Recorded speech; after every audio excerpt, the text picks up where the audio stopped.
Party के अखिल भारतीय उपाध्यक्ष माननीय श्री सौदान सिंह जी, हमारे चंडीगढ़ इकाई के अध्यक्ष माननीय श्री अरुण सूद जी, मेरे बचपन के मित्र और भाजपा के वरिष्ठ नेता माननीय श्री संजय टंडन जी, चंडीगढ़ के भारतीय जनता पार्टी के यात्रा के आधार स्तंभ, जिन्होंने वर्षों वर्षों तक पार्टी का काम किया, पार्टी का झंडा लहराया, कई बार बड़े विपरीत परिस्थितियों में भी पार्टी के काम को विस्तार करने में बहुत अहम भूमिका निभाई, ऐसे भाई सत्यपाल जैन जी, महासचिव चंडीगढ़ के श्री चंद्रशेखर जी, और वास्तव में तो आज की ऐसी बैठक अरेंज की है, ऐसी एक ग्रुप को मुझे मिलने का सौभाग्य मिला है कि 4-5 नाम लेने के बदले मुझे तो आप सभी के नाम लेने पड़ेंगे, तभी संबोधन पूरा होगा। पर आप सब महानुभाव आज समय निकाल के आए, मैं वास्तव में व्यक्तिगत रूप से भी और पार्टी की तरफ से आप सभी का तहे दिल से धन्यवाद करना चाहता हूं, आभार देना चाहता हूं। आज संजोग से दिन बड़ा अच्छा है, विजय दिवस, 50वां विजय दिवस आज मनाया जा रहा है और शायद वर्षों बाद आर्मी और हमारे जो जवानों ने कुर्बानियां दी बांग्लादेश को आजाद करने के लिए, उनको इतना बड़ा सम्मान देना कि एक कुछ लोग इसको पता नहीं कितना समझ पाते हैं कि नहीं, लेकिन नेशनल वॉर मेमोरियल भारत में बने और वो सम्मान दे हमारे सभी सेना के लोगों को जिन्होंने बलिदान दिया, जिन्होंने देश की सुरक्षा के लिए, देश की एकता के लिए अपने जीवन की कुर्बानी दी, उन सब की श्रद्धांजलि में एक नेशनल वॉर मेमोरियल बने। ये वर्षों वर्षों से बात भी थी, मांग भी थी, लेकिन कोई काम नहीं हो रहा था इसमें। माननीय प्रधानमंत्री नरेंद्र मोदी जी ने नेशनल वॉर मेमोरियल में आज सुबह 50वीं विजय दिवस के अवसर पर देश के हर उस सेना के अधिकारी, जवान, तीनों सेनाओं के जिन्होंने इस देश को, देश की अखंडता के लिए, देश की एकता के लिए अपना बलिदान दिया, उनको श्रद्धांजलि दी।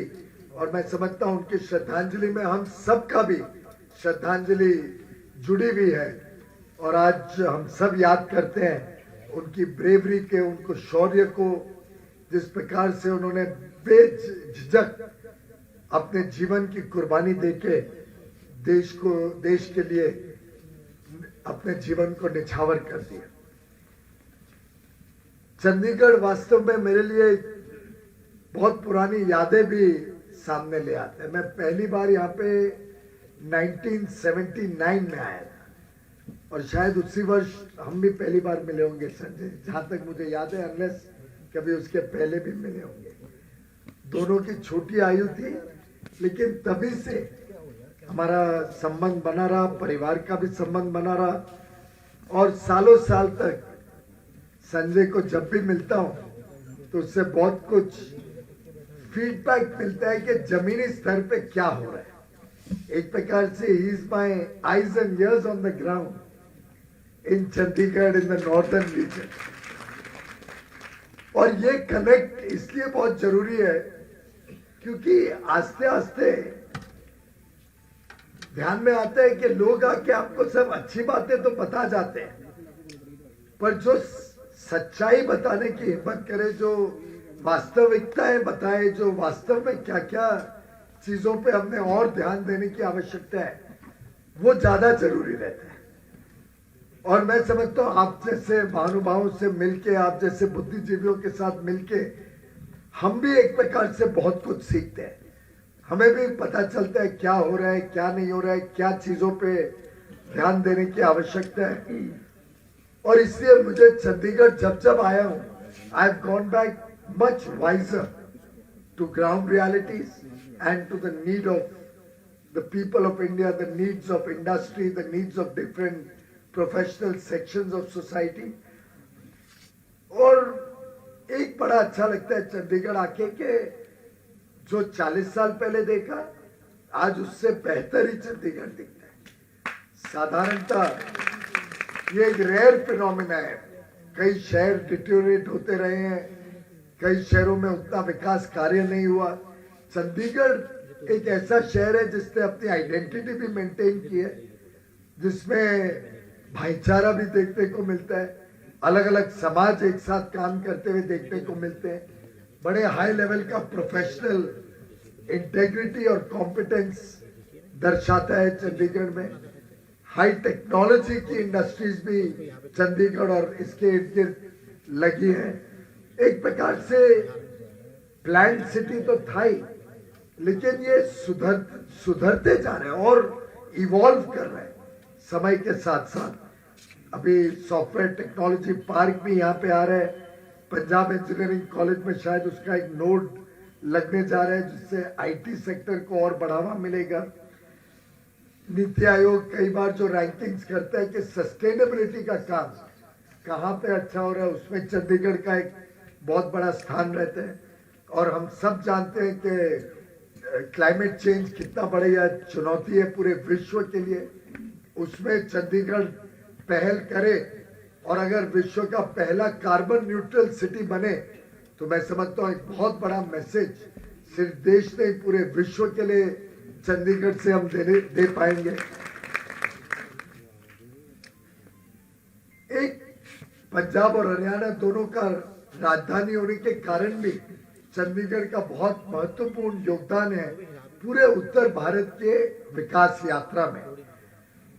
स्टार्टअप्स भी देखें तो स्टार्टअप्स का इकोसिस्टम भी अब ग्रेजुअली चंडीगढ़ में डेवलप हो रहा है। तो ट्रेडिशनल बिजनेस, प्रोफेशनल वर्क और न्यू एज टेक्नोलॉजी बेस्ड, चाहे स्टार्टअप्स हो या टेक्नोलॉजी के बेस पे इंडस्ट्री आए, इन सबका संगम हमें चंडीगढ़ में देखने को मिलता है। और इसलिए मेरा मानना है कि चंडीगढ़ आगे चल के एक ऐसा शहर बने जो रोल मॉडल बने पूरे देश के शहरों के लिए, रोल मॉडल बने जो विश्व स्तर पे भी लोग आके स्टडी करें। इस दिशा में हमें सोचना चाहिए। मैं आज अपने नेताओं के साथ हमारा संकल्प पत्र रिलीज कर रहा था, तब उसमें बात कार्बन न्यूट्रल सिटी की जब आई तो मुझे बड़ा आनंद आया, क्योंकि विश्व में जो जो हम बॉडीज के सामने या संगठनों के साथ एंगेज करते हैं, आज एक सबसे बड़ा ज्वलंत विषय अगर कुछ है तो वो सस्टेनेबिलिटी है। हम सब जानते हैं कि ईएसजी बेस्ड इंडस्ट्री को कैसे, जो सस्टेनेबिलिटी को प्राथमिकता दें, एनवायरमेंटल इश्यूज को प्राथमिकता दें, उसके प्रोडक्ट्स को कैसे आज विश्व में प्रायोरिटी मिलती है। आज ऑर्गेनिक फूडस्टफ्स के ऊपर माननीय प्रधानमंत्री जी ने एक बहुत लंबा अपना खुद का स्वयं समय देके खुद भी उसकी जानकारियां ली और पूरे देश के 8 करोड़ किसानों को उस कार्यक्रम में जोड़ के आज देश भर में जैविक खेती, ऑर्गेनिक जो फार्मिंग होती है, नेचुरल फार्मिंग, इसके ऊपर आज बल दिया। अब हम सब यहाँ पे बैठे हुए उपस्थित लोग जानते हैं कि पूरा विश्व जूझ रहा है कि कैसे खेती को और अति आधुनिक बनाया जाए, कैसे खेती में से जो प्रदूषण हो रहा है उसको कम किया जाए।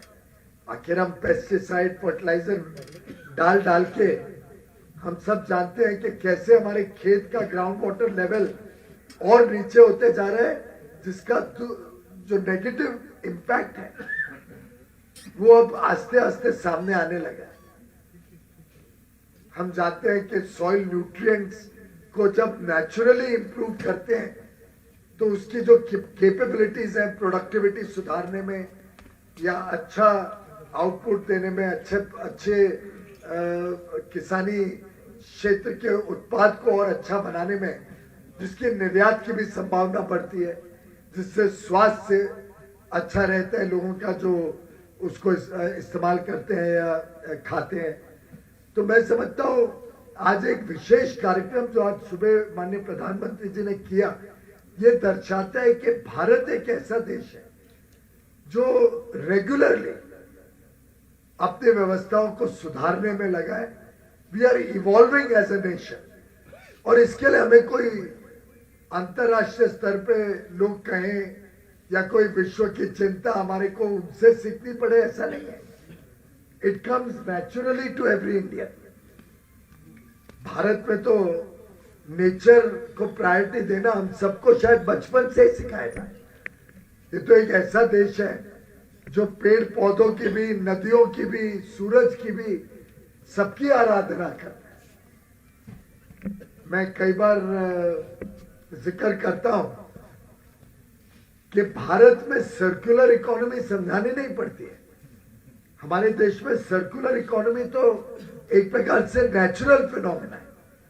ये अलग बात है कि आज से 10 साल 12 साल पहले जो चंडीगढ़ में गार्बेज ट्रीटमेंट का प्लांट लगा, वो पता नहीं कभी चला ही नहीं, जिसके कारण जो गार्बेज डिस्पोजल होना चाहिए था through the reuse of that waste, जिस प्रकार से वो वेस्टेज को प्रोसेस करना था बिजली में या मैन्योर में, उसके बदले हमने गार्बेज के डंप खड़े कर दिए चंडीगढ़ के बाहर। अब मैंने सुना कि कॉर्पोरेशन उसको प्रोसेस को नए सिरे से करके कोई अच्छी कंपनी आए जो वास्तव में वो प्रोसेस करके हमें निजात दिलाए इस गार्बेज डंप से। ऐसे अब देश में एक जागरूकता आई है। रिन्यूएबल एनर्जी हो, चाहे इलेक्ट्रिक व्हीकल्स हो, चाहे एनर्जी एफिशिएंसी हो, आप देखिए सब एलईडी लाइट्स देखिए। ये इसलिए संभव हो पाया क्योंकि पूरे देश ने इसको अपना लिया। और एलईडी लाइट्स एक छोटा प्रोग्राम था। मैं समझता हूं हमारे सैकड़ों जो योजनाएं हैं, कार्यक्रम है, उसमें छोटा था पर लेकिन इसकी कितना बड़ा प्रभाव था। आज विश्व में सबसे अधिक किसी देश ने अगर एलईडी का इस्तेमाल किया है तो वो भारत है।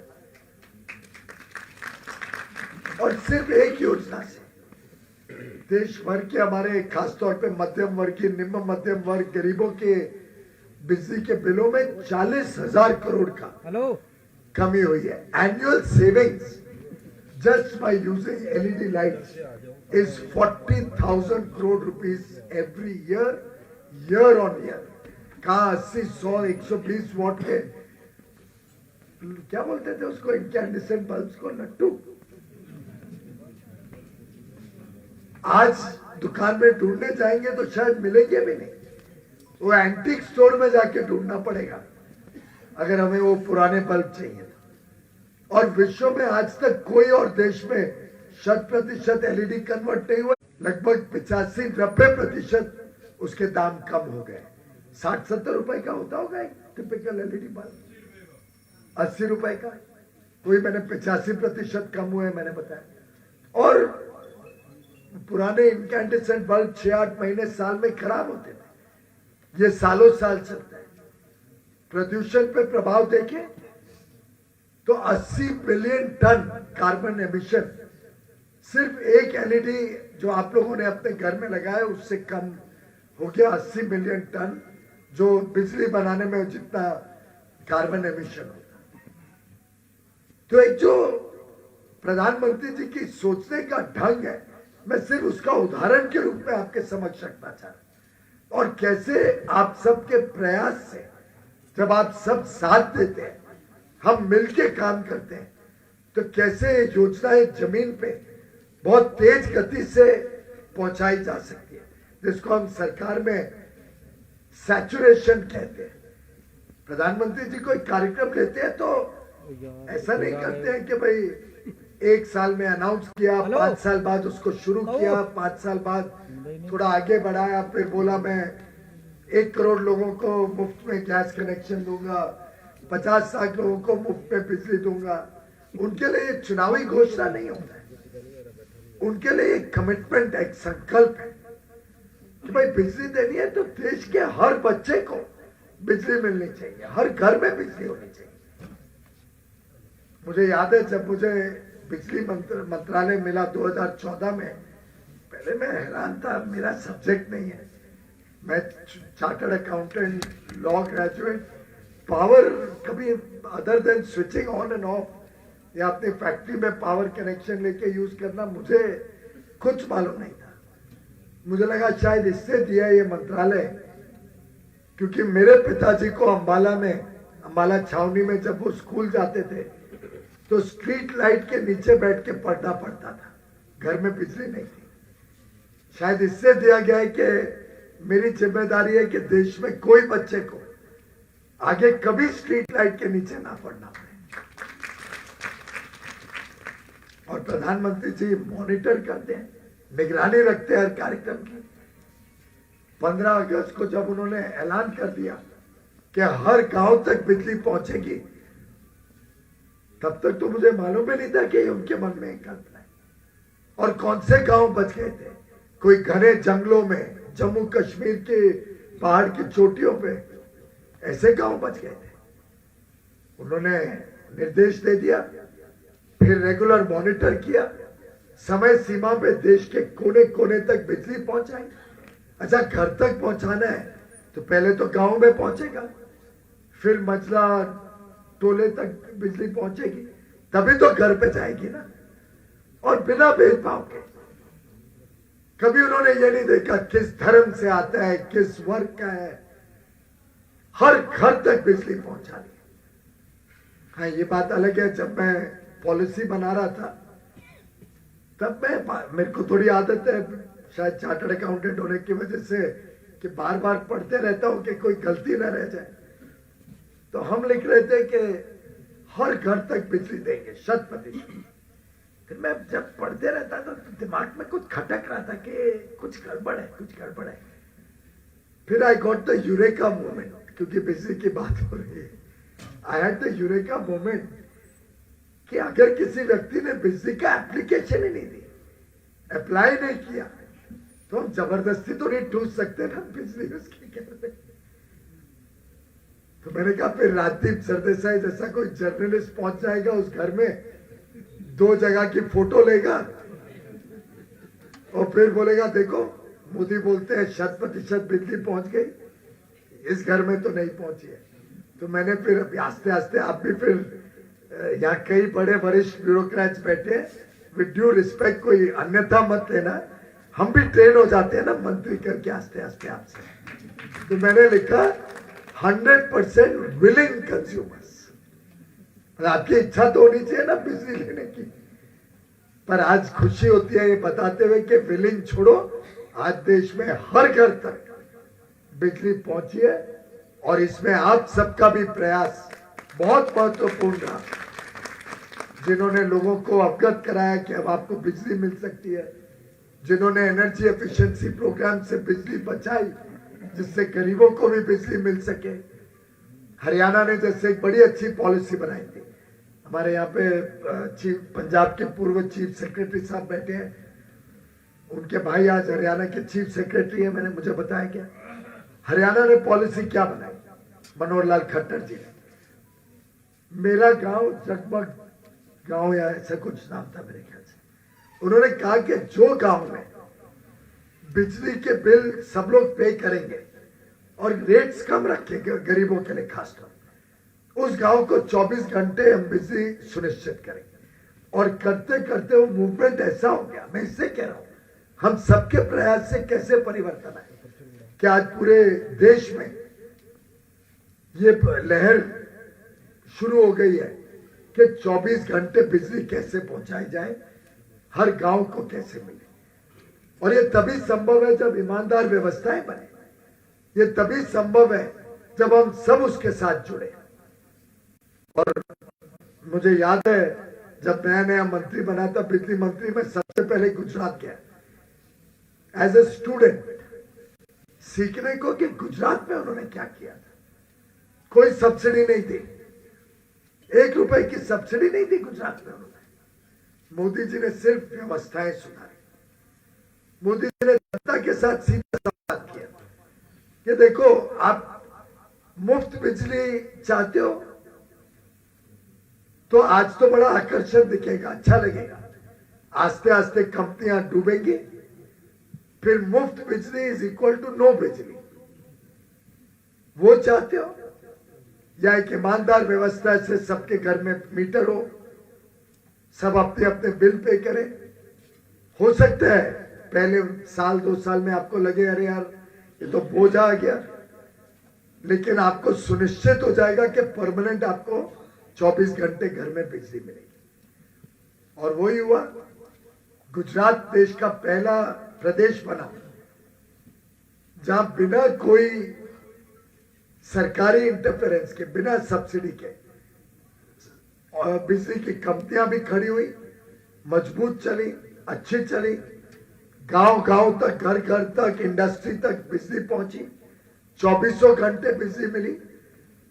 आस्ते आस्ते रेट बढ़ाने की जरूरत ही नहीं पड़ी, रेट घटने लग गए, इंडस्ट्री डेवलपमेंट शुरू हो गया कि 24 घंटे बिजली मिलती नहीं थी और किधर, तो लोग गुजरात की तरफ आकर्षित हुए। 24 घंटे बिजली मिलती है तो इंडस्ट्रियल प्रोडक्शन बढ़ता है, इकोनॉमी बढ़ती है, नौकरियां आती है, बेरोजगारी खत्म होती है, आर्थिक व्यवस्थाएं सुधरती है, रेवेन्यू बढ़ता है। तो जो साइकिल है अर्थव्यवस्था का, उसको गति मिलती है, प्रगति को गति मिलती है, इंफ्रास्ट्रक्चर सुधरते हैं, बंदरगाह आते हैं, एयरपोर्ट बनता है, पूरा चक्र विकास का शुरू हो जाता है। और मैं समझता हूं मोदी जी ने गत 7.5 साल में देश को ये दिशा देने का काम किया। 2014 के पहले आप में से कई यहाँ चार्टर्ड अकाउंटेंट्स हैं, कई वरिष्ठ हमारे उद्योग जगत से जुड़े हुए लोग हैं, कई वरिष्ठ ब्यूरोक्रेट्स हैं, उनको याद होगा कैसा भारत की अर्थव्यवस्था को फ्रेजाइल 5 का दर्जा दे दिया था। फ्रेजाइल 5 अर्थव्यवस्था यानी विश्व की कमजोर अर्थव्यवस्थाओं में से हम सबसे कमजोर 5 अर्थव्यवस्थाओं में से भारत एक अर्थव्यवस्था गिनी जाती थी 13-14 में। उसको मजबूत करा, ईमानदार व्यवस्थाओं से देश को कैसे आगे लेके जाना, कैसे फॉर्मलाइज करना इकोनॉमी को, कैसे देश की जो फॉरेन एक्सचेंज रिजर्व्स हैं, फॉरेन इन्वेस्टमेंट्स हैं, जो अलग अलग कानून चलते हैं उसको इंप्लीमेंट भी करना, पर साथ ही साथ सरल भी बनाना। पिछले वर्ष हमने 22,000 कंप्लायंसेस को सरल किया, कई को तो निपटा ही दिया, कानून से ही बाहर निकाल। इस वर्ष भी हमारा टारगेट है कि और कंप्लायंस और रेगुलेटरी बर्डन को कम करें। किस प्रकार से हर एक चीज में जनता तक सीधा लाभ पहुंचे। आखिर पूरे कोविड काल में आप सोचिए 19 महीने तक हर गरीब के घर में, हर निम्न मध्यम वर्गीय के घर में अनाज फूड सिक्योरिटी एक्ट के तहत तो पहुंच ही रहा था, उसके अलावा 5 किलो हर व्यक्ति को 19 महीने तक मुफ्त में अनाज मिले और ट्रांसपेरेंट पारदर्शी व्यवस्था से मिले, लगातार उनके घर में पहुंचे। विश्व का सबसे बड़ा फूड सिक्योरिटी प्रोग्राम एक प्रकार से डबल कर देना, एनएफएस से चल ही रहा था, उसके साथ प्रधानमंत्री गरीब कल्याण अन्न योजना जोड़ के भारत को आज ये लॉकडाउन था उसके बावजूद पहुंचा और लगभग 2.25 लाख करोड़ रुपए तक इस पे खर्चा करके हमने कोविड काल में आप सबके आशीर्वाद से, आखिर ये पैसा कहां से आता है? आप इनकम टैक्स पे करते हैं, आप जीएसटी पे करते हैं, वही तो पैसा है। उससे आज देश के 80 करोड़ लोगों को पूरे कोविड काल में कभी यह चिंता नहीं होने दी कि अगला खाना कहां से आएगा, अगला भोजन मिलेगा कि नहीं मिलेगा। और ये ताली हमारे लिए नहीं है, मोदी जी के लिए नहीं है, ये ताली आप लोगों के लिए।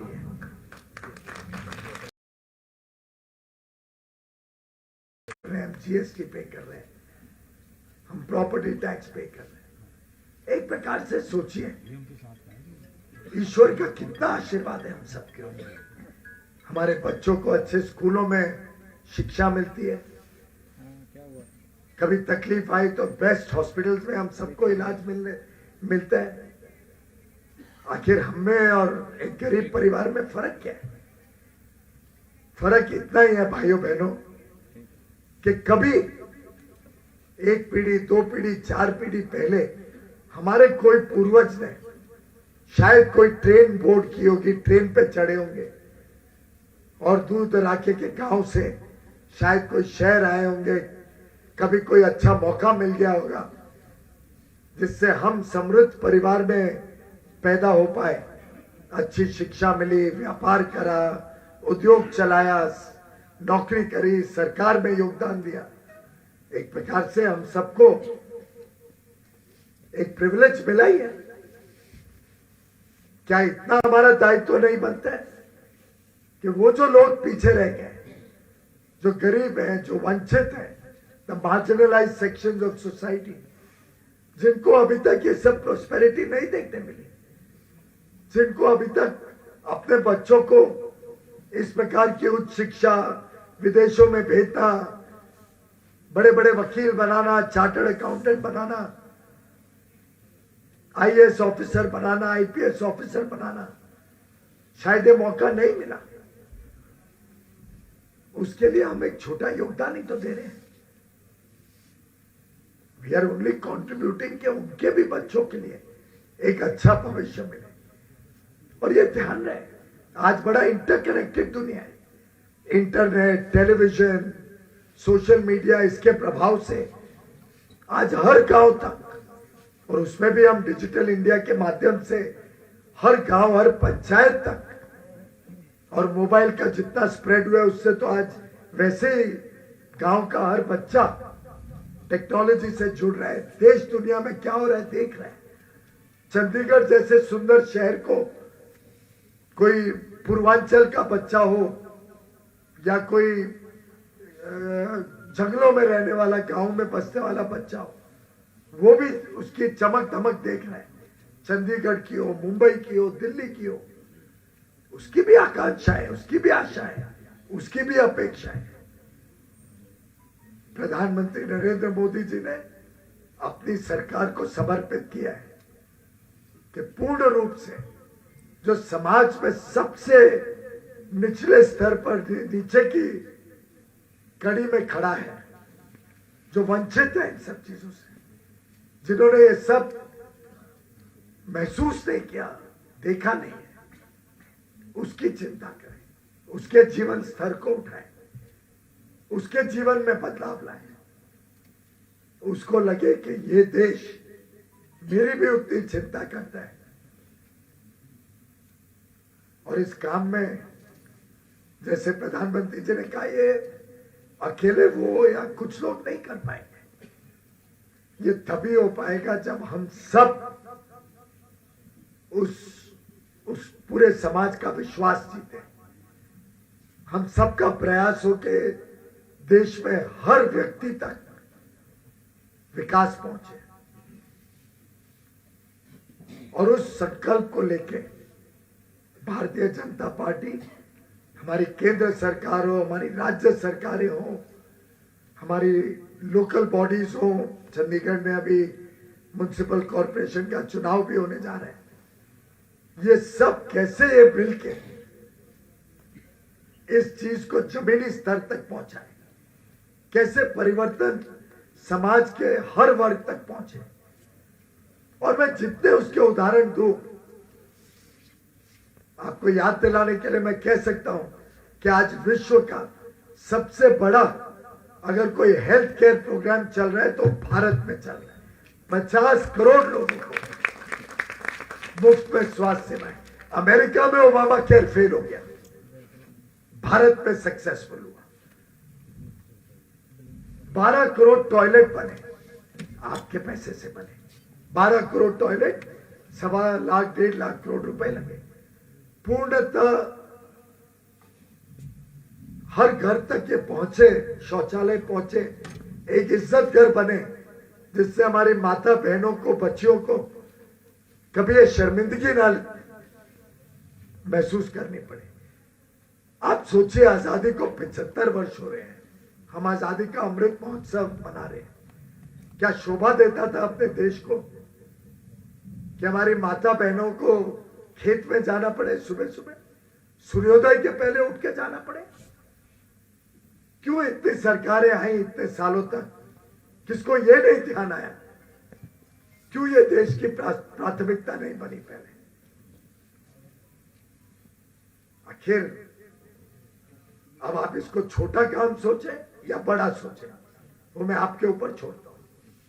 लेकिन मेरे हिसाब से स्वच्छता हो, घरों में शौचालय देने का काम हो, इससे बड़ा पुण्य का काम कोई नहीं हो सकता। और एक एक चीज, छोटी छोटी चीजों में कैसे गरीब के ऊपर जो चिंता है वो कैसे दर्शाती है। आप सब शायद जानते हो, आपके यहां पे भी कई प्रवासी मजदूर काम करते होंगे। परिवार कोई और जगह पे है, कोई एक आध व्यक्ति चंडीगढ़ आके काम कर रहे हैं, अलग अलग जगह पे देश भर में काम करते हैं, उद्योग में, घरों में, सर्विस सेक्टर में। कोई नौकरी के लिए दूर जाते हैं, कोई छोटा व्यापार करता है, ठेला ही चलाता हो।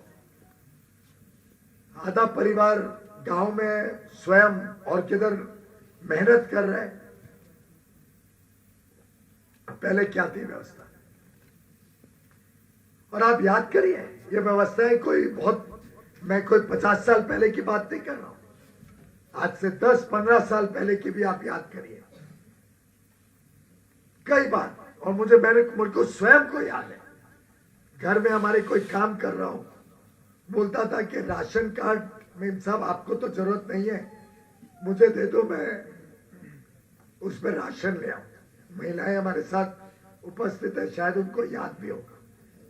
हमें राशन कार्ड की जरूरत नहीं थी, हमें राशन लगता नहीं था। हाँ, राशन कार्ड की जरूरत थी कि वो पहचान पत्र होता था। पासपोर्ट लेना है, कुछ लेना है, वही एक पहचान पत्र था। आपको याद होगा विर्क साहब कि घरों में महिलाएं अपना राशन कार्ड कोई गरीब परिवार को देती थी कि आप इस पे राशन ले लेना। मोदी जी ने क्या किया? आधार से सबको पहचान दिया कि अब राशन कार्ड की जरूरत नहीं है, आधार हमारा पहचान है। उसको लिंक किया बैंक के खाते से, लिंक किया फूड सिक्योरिटी एक्ट के साथ, और पूरे देश में व्यवस्था बनाई कि हर फेयर प्राइस शॉप में बायोमेट्रिक या आइरिस के साथ जो वास्तव में जिसको लाभ मिलना चाहिए वो आए, उसको उसका आइडेंटिफिकेशन हो, बायोमेट्रिक से, आइरिस से कनेक्ट हो जाए कि हाँ ये वास्तव में वही लाभकारी है जिसको मिलना चाहिए, और उसको वहां से अनाज मिले, जिससे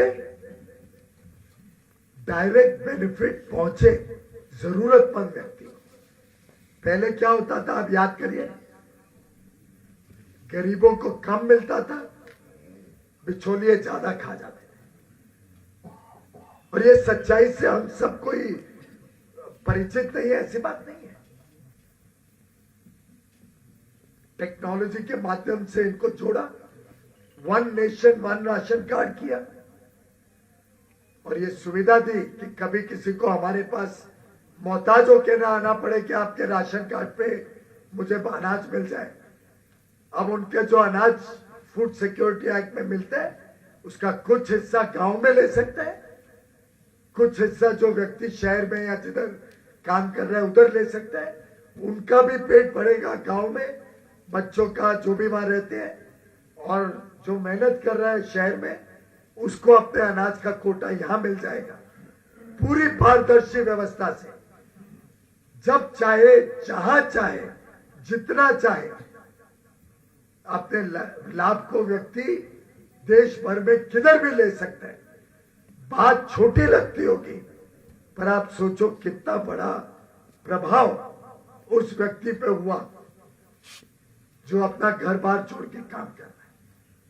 one nation one ration card. और ऐसे में अनगिनत चीजें भाई और बहनों सुना सकता हूं। और ये मैं इसलिए सुना रहा हूं कि लोग आके भ्रमित करने की कोशिश करते हैं, हम बिजली मुफ्त दे देंगे, फलाना ढिमका। दिल्ली में चर्चा चल रही थी कि हम डोर डिलीवरी देना चाहते हैं अनाज की। हमने स्टडी की स्कीम क्या थी कि अनाज केंद्र सरकार देगी, हम उसको अपने मिलर्स को देंगे या अपने क्या बोलते हैं उसको, जहां पे आटा बनता है आटा की चक्की को देंगे, वहां से पैक करके सबके घरों में दे देंगे। सुनने को तो बड़ी अच्छी लगी, हमको भी लगी अच्छा है भाई, घर बैठे अनाज आएगा। फिर जब स्टडी किया तो ध्यान में आएगा कि इसके बाद तो बायोमेट्रिक तो हो ही नहीं पाएगा।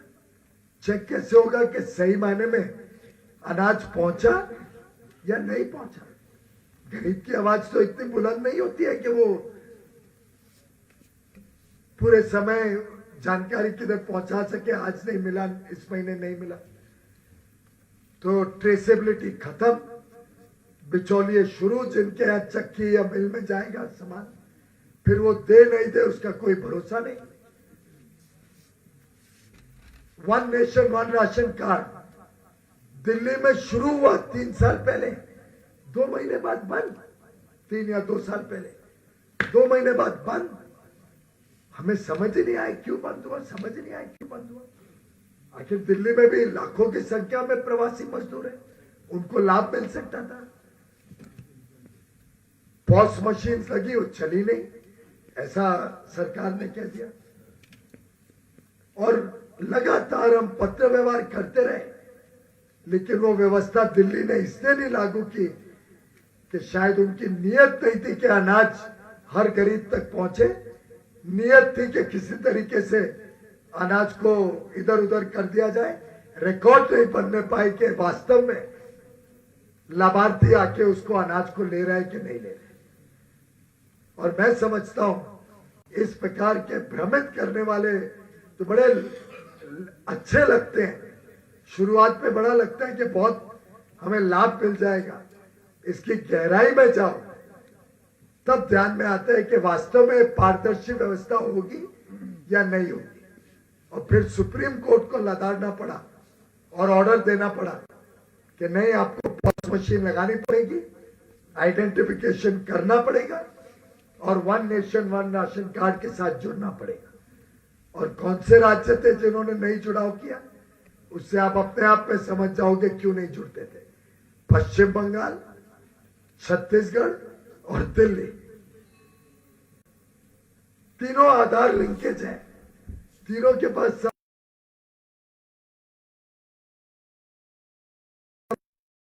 सभी हम देते थे, लेकिन नियत नहीं, नियत साफ नहीं। और मैं सिर्फ ये इसलिए उदाहरण दे रहा हूं कि अच्छी लोग, अच्छी सरकार, अच्छे प्रतिनिधि और सिर्फ कोई झूठे वादे या क्लचेस, मैं कई बार कहता हूं, मेरे इंडस्ट्री के मित्रों को भी कहता हूं, एक्सपोर्टर्स को भी कहता हूं कि भैया क्लचेस के ऊपर कभी कोई चीज सफल नहीं हो सकती। सफल होना है तो आत्मनिर्भर होना पड़ेगा। प्रधानमंत्री जी ने भी जो आत्मनिर्भर भारत की बात कही, वो इसीलिए कही कि हमें देश को आत्मनिर्भर बनाना है। उस गरीब को जब हम अनाज देते हैं, उस गरीब को जब गांव में भी अनाज मिलता है, शहर में भी मिलता है, तो आत्मनिर्भरता की तरफ जाता है। वो किसी बिचौलिए के ऊपर निर्भर नहीं होता है, वो दुकानदार की भलाई या ईमानदारी पर निर्भर नहीं है, सिस्टम को ही ईमानदार बनाया जाता है। और मैं समझता हूं ये जो नया काम करने का, सुशासन देने का प्रयोग प्रधानमंत्री मोदी जी ने किया है, जिस प्रकार से उन्होंने देश को एक ईमानदार व्यवस्थाओं के साथ जोड़ने के अलग अलग प्रकार से योजनाएं देश के समक्ष रखी है, जिस प्रकार से उन्होंने कोविड के दौरान देश को एक निर्णायक नेतृत्व दिया, लॉकडाउन की आवश्यकता पड़ी तो कठोर लॉकडाउन, और लॉकडाउन के समय दिन रात काम करके देश को तैयार करना। वो देश जो कभी पीपीई बनाता ही नहीं था, पर्सनल प्रोटेक्टिव इक्विपमेंट, जो हमारे डॉक्टर्स, आईएमए के भी हमारे यहाँ पे वरिष्ठ अधिकारी हैं, उनकी सेवाओं की तो जितनी तारीफ करे कम है। जिस प्रकार से 19 महीने उन्होंने देश की सेवा की है, मुझे लगता है एक बार हम हमारे फ्रंट लाइन वर्कर्स के लिए भी ताली बजाएं।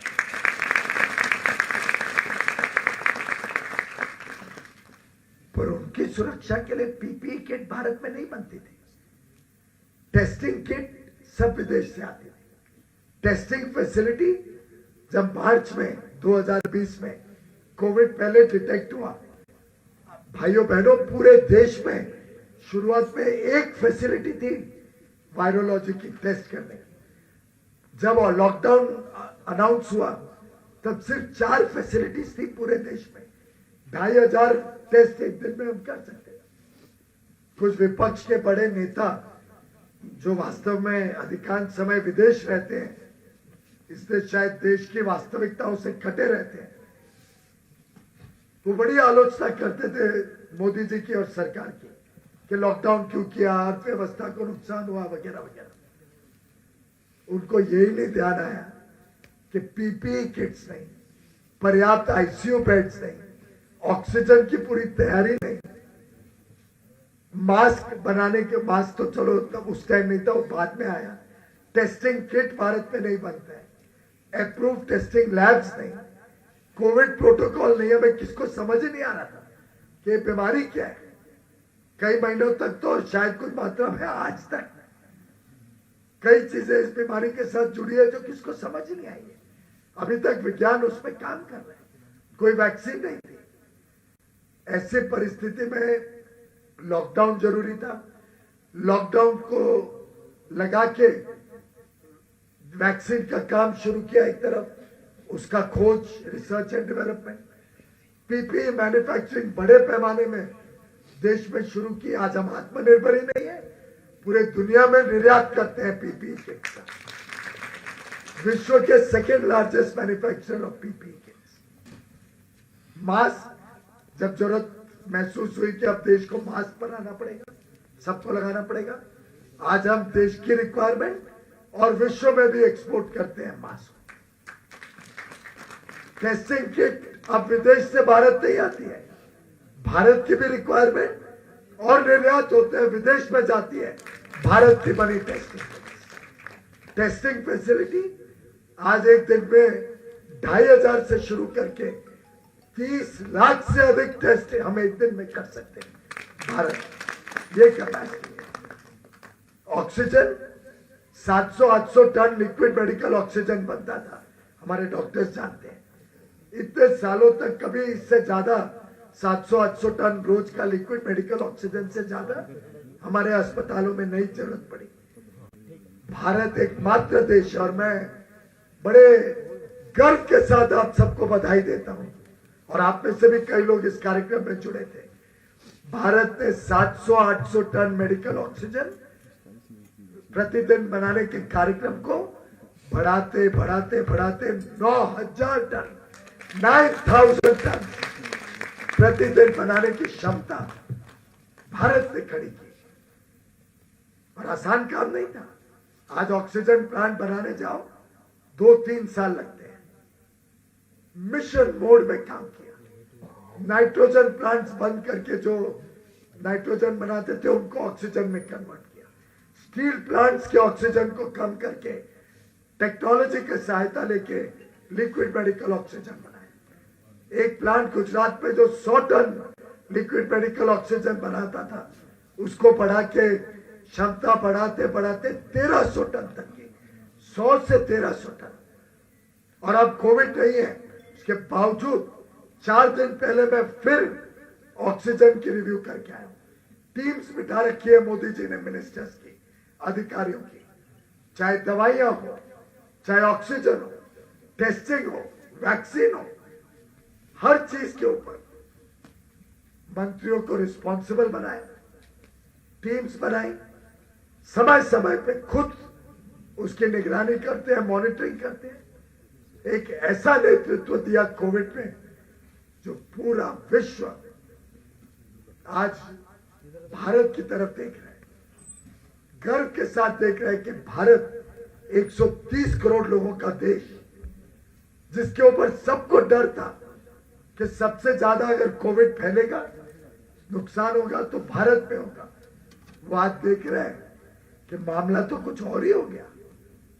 भारत ने तो उल्टे कोविड को बाकी देशों से ज्यादा अच्छा संभाला।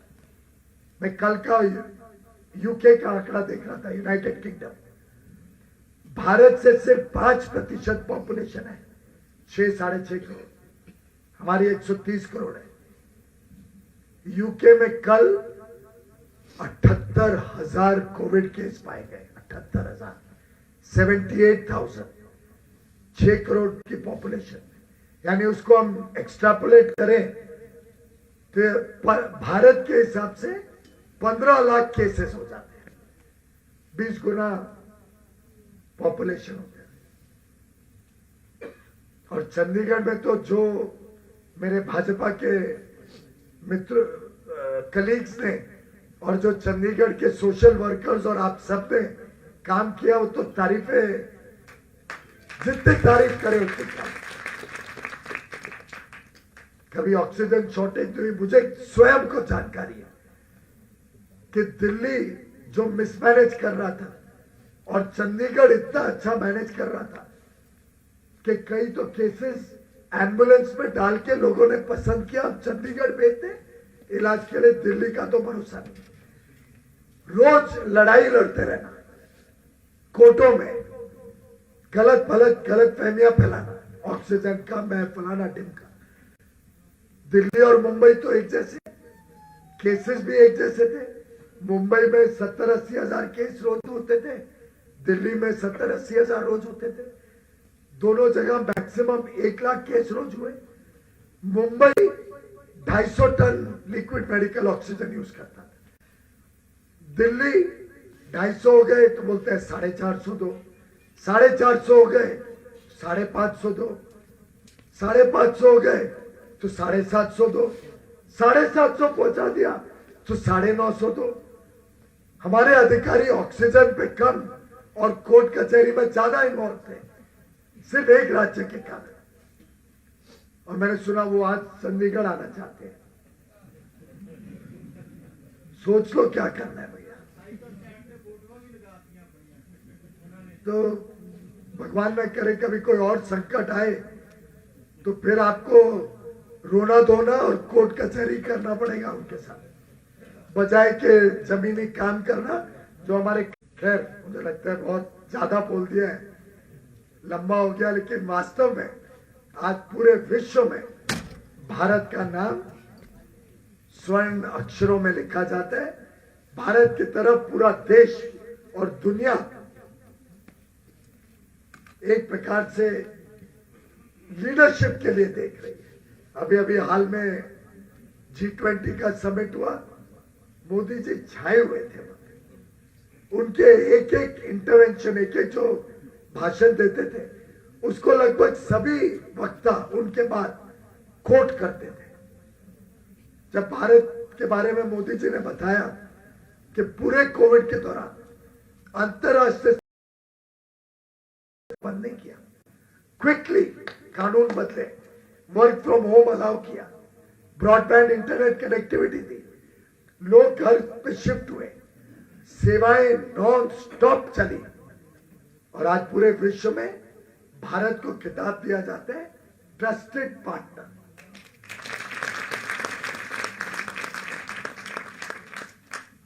आप याद करिए प्रधानमंत्री जी ने क्या कहा था, सबका साथ, सबका विकास, सबका विश्वास।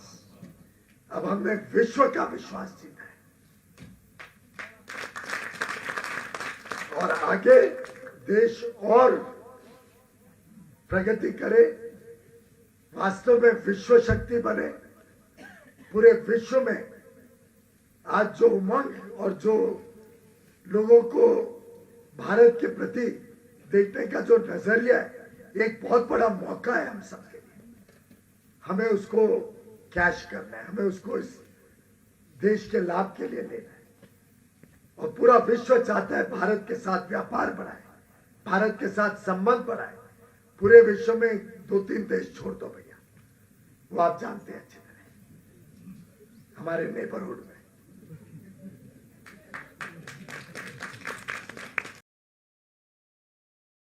फिर एक बार उस उच्च कोटि तक पहुंचे जो वास्तव में भारत का स्थान है और भारतीय का स्थान है। मोर्चा के जनरल सेक्रेटरी राष्ट्रीय स्तर के मनिंदर यादव जी, बार काउंसिल के चेयरमैन, राकेश